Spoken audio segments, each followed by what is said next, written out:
Proof and experimental establishment पक्षर Chandipur स्थित women's soft football association 52 जन खेलाड़ी मानू पीएक्सी सम्मिलनी कक्ष स्वतंत्र भाव संबर्धित पीएक्सी निर्देशक सुबोध कुमार नायक मुख्य अतिथि भाव जोगदे चांदीपुर प्रतिरक्षा गवेषणा क्षेत्र में सारा विश्व में प्रसिद्धि लाभ करथिबा बेले महिला फुटबॉल एसोसिएशन दीर्घ वर्षर प्रगाढ़ उद्यम जो आज भारतीय स्तर में सुनाम अर्जन करने को पाग भिड़ी।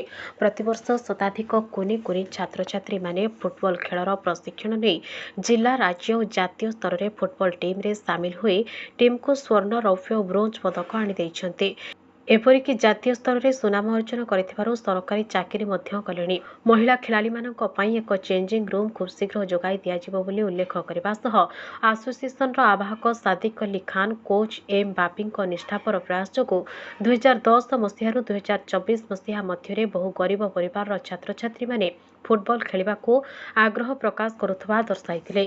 कार्यक्रम में कर्नेल रामचंद्र खेत्री वैज्ञानिक आरएस महापात्र लेफ्टिनेंट कर्नेल जी बारिक और अन्य सामरिक अधिकारी माने उपस्थित रही।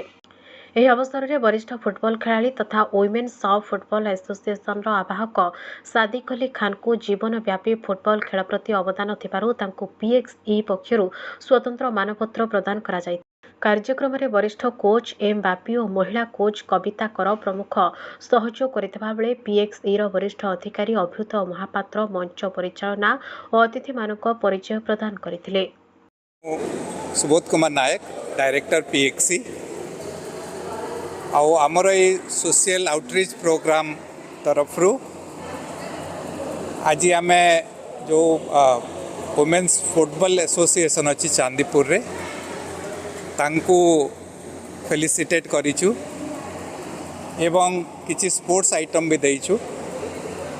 एमाने समस्ते झियो पिला जो माने ए आम स्कूल रे भी पढ़ती आउ सकाळु संध्या बेले एठी आम ग्राउंड रे भी प्रैक्टिस करती।